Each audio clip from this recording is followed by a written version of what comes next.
Can we bounce back from 3 defeats in a row? Stay tuned to find out, and also my bet of the weekend.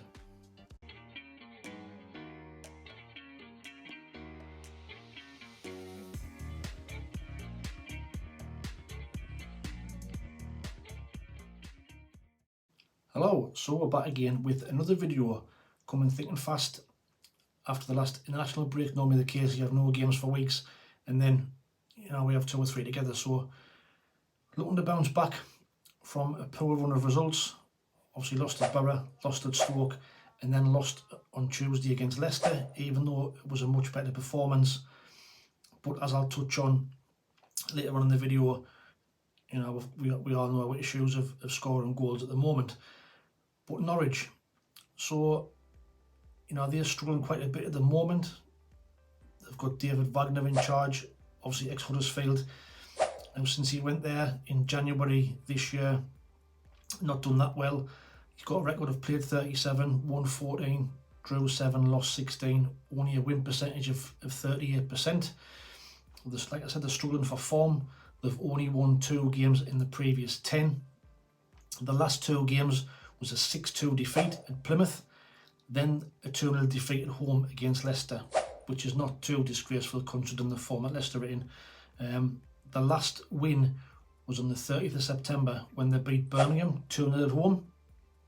The last away win was a 1-0 win at Bristol City in August. So they are massively out of form. Overall this season, away from home, they've played 6, won 1, drew 2, lost 3, scored 13, conceded 15, and got 5 points away from home. And they're currently sat in 14th place, 2 points and 4 places below us at the moment. So you can see, it's kind of 2 teams out of form, if you like. Although, we're not really out of form, we just can't score. They have signed 10 players this season. So I've got them here. So they've signed Christian Fastnacht, a right midfielder from Wagner's old club, Young Boys, for £3 million. They signed Shane Duffy, good bit of business, free transfer from Fulham centre-half. Adam Forshaw, who we were linked with when he was released from Leeds on a free transfer. They also signed Ashley Barnes from Burnley. Now again, another experienced centre-forward. Hasn't really set the world alight since he signed there. I think he's currently injured anyway. And they've also signed, of course, Danny Batt, who, from all Sunderland fans' perspective, would not have let him go. But he's gone there, and that's where he's at the moment. They did lose quite a bit of quality in the summer, however. They lost the likes of Andrew Bamidele, I think that's how you say it. Apologies if I said that wrong. Max Aarons, Milo Rashika, Barley Mumba, Timu Pukki, Sam Byram and Tim Krul. So there's some quite experienced championship players have left the club as well. So they've got a bit of a mixture. This season, top performance for them has been the midfielder Gabriel Sara, Josh Sargent, who is currently injured as well, and Jonathan Rowe, who's been on fire for them this season. Top goal scorers, like I just said, Jonathan Rowe's got 7, Sara's got 4, and Adam Ida, the centre forward, who's got 4 as well. So they have got goals in the side, but they've also been conceding quite a few as well. They've also got quite a few injuries as well at the moment. So injuries out, they've got Angus Gunn, the goalkeeper, Grant Hanley, the centre half, Jacob Sorensen, centre half, Marcelino Nunes, midfielder, O'Neill Hernandez, midfielder, Ashley Barnes and Josh Sargent. So some of them might be back. I'm getting them from social media, but currently that's who's on their injured list. So they've got quite a few players out with injuries. So have us. So the coming of us, not in great form with injury problems. So on paper, is it going to be an easy win for us? Well, we know that's not going to be the case. So as far as we're concerned, like I said, we're trying to get back on track from that 3 poor defeats. Now I have seen on social media some posts wanting Tony Mowbray sacked and out the job. Now, I think that's a bit of a knee-jerk reaction and a little bit silly, if I'm honest. I was still 10th in the league, 3 points off 3rd place. Yes, we're on a bad run.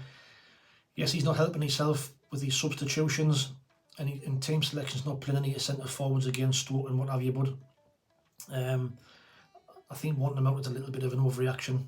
You know, we're going to have spells like this in the season where we've got young players that are going to go up and down and out of form, but I'd have questioned myself his substitutions and his team selections. But do I want them sacked? No, not at all. We just need to get a little bit more savvy with selections and substitutions, and then, you know, just let's bring some reality. You know, he's done a great job for us, and wanting him sacked is a little bit stupid. But 3 defeats in a row. So we've just been saying about scoring goals. Now we've got a stat here. Our last 3 games, we've had 40 shots, 13 on target and 1 goal. And that just says it all. Just says exactly where the issues lie. The lack of a proven goal scorer, like I keep ranting on. We've covered it that many times on the channel and on numerous videos. The lack of proven a quality centre forward with experience is going to bite us time and time again. Yes, we'll go through spells where we'll score loads of goals, but essentially you need that centre forward who's going to get you goals on a regular basis. The last time a recognised centre forward scored a goal for us was Joe Gelhardt on the 18th of April in a 1-1 draw at Huddersfield. That's 19 games ago, and that's simply not good enough. You know, any team who've got aspirations of being promoted has an experienced goal scorer or somebody scoring goals.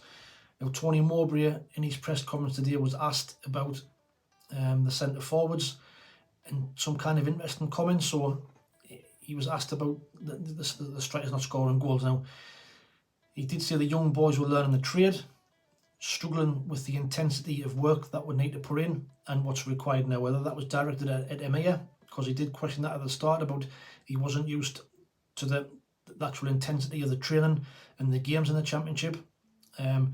He said about Rusjan, he said Rusjan's not a boy, he's 24, but he's struggling with the language and struggling to acclimatise, again worrying signs. And this is the most interesting one. He did say if they were taking the back of the net off every day in training, he would have no qualms about putting them in the first team. So that to me says in training they're not doing it either. So whether it's a combination of just not being good enough, haven't got the experience, still getting used to the country, who knows. But a mixture of those is why we're not playing Rusjan, Emir, etc., and why Mason Burstow is the one that's been playing. Now, Mason Burstow, like I said in my last video, for me, he's not doing it. I think it's time to take him at the side, but based on that, who do you put in? If Tony Mowbray has more or less come up and said the other centre forwards aren't ready, Mayenda, again, we don't know anything about. He's played 45 minutes for an under-21 game, that's all he's played. Dak's injured, so we've only got Burstow, who Tony Mowbray feels is ready. But for me, we needed to have signed that experienced centre forward, and we didn't. And this is now our downfall. We're stuck with it until January, and we're just going to have to hope we can plod on and keep in touch until we get to January. And hopefully we can try and get a centre forward in. Injury wise, RG Alicia has got another setback. He's out another couple of weeks. He's aggravated a thigh injury. Bradley Dak, I think he's got a hamstring again. Pembelia, another setback for him, another month out. Evans is going to be after Christmas. Jim Atetia's back on the grass, but still a couple of months away. El Sheesh is injured with a thigh injury, I believe. And Dan Ballard is 1 game away from suspension. So, you know, if we lose him as well. But we've got, you know, that injury list as well is big for us. Yes, we've got Dennis Certain back, which is a big plus. Ekwa's back as well, but in the last 2 games for me, Ekwa hasn't looked fit either. So based on what I've just been saying there, you know, what kind of team are we expecting to play on Saturday? Well, this is the team that I would play. I don't think it's a team necessarily that Mowbray will play, but I would have Patterson in goal. I'd have Trey Hume, Dan Ballard, Luke O'Nien, Dennis Certain, Dan Neil, Pierre Ekwa, Alex Pritchard, Abdullah Barr, Jack Clark with Emir up front. Now, I know for a fact Emir won't start, but I'd just like to give him a chance and give him a run on the side, and let's see if we can get some of the centre forwards scoring goals.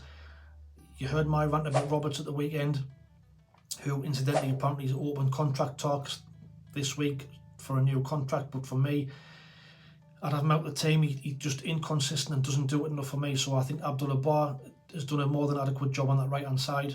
If El Sheesh was fit, I'd have El Sheesh in to give him a run of games, and I'd have Pritchard back in the middle as well, because I think when Pritchard's on his game, we play well.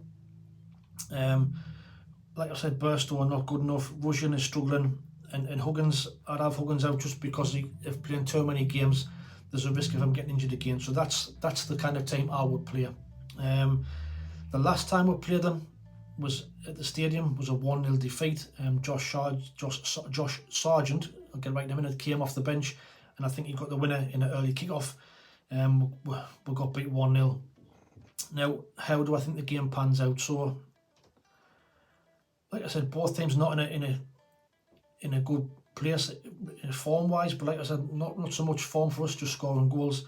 Now, they kind of play a 4-2-3-1 formation in their last game away from home. The key to winning the game is going to be in midfield. If Dan Neil and Pierre-Emerick can keep Jonathan Rowe and Gabriel Sara quiet, then I think we've got a chance. But our lack of goals is a worry, and our home form as well, as obviously, you know, our home form we still haven't sorted out since last season. That could give them a chance, and I think they're going to come here with a chance of nicking a point or all 3 points. I do hope they'll come and give it a go, you know, which will play into our hands. They'll have done the homework. You know, you stop Jack Clark from playing at the moment, and you stop us from playing. So if they double up on him, then, you know, where does that leave our out ball? That should leave more space for the likes of Pritchard and Abdullah Bar to do their thing. But and also, of course, they'll have an inside knowledge from Danny Batt, who have been seeing how we set up and how we play and what we do. So there's that to contend with as well. So score predictions, I think it's going to be a very nervy, edgy game. I'm just going to go for us to sneak it 1-0 with, like I say, a very tight game with a 1-0 win, and hopefully, you know, we can get back to winning ways and get pushing back towards them playoffs. But we'll see how it goes. But let me know your thoughts in the comments below. Don't forget to put your score predictions in as well for a chance to win that Sunderland shirt of your choice for next season. Now, I did say at the start of the video, bet of the weekend. So my bet of the weekend is going to be, again on Bet365, on a bet builder, Pierre-Emerick to be booked, Shane Duffy of Norwich to be booked, and Jack Clark over 1.5 shots on target. That is 33-1 with Bet365. Now, like I say, don't get your house on. That's just what I'll be choosing at the weekend, and hopefully can win a few quid as well as a home win. But like I said, let me know what your thoughts are in the comments below. What's your thoughts on team selection? What's your thoughts on Norwich? And what's your thoughts on the striker situation? But watch out for the match review that'll be coming out after the Norwich game on Saturday. But as I always say, thanks for watching. Take it easy, stay safe, and we'll speak soon. Please watch these next videos from the channel. Be greatly appreciated. Please like, share and subscribe, and we'll catch you later. Ta-ra.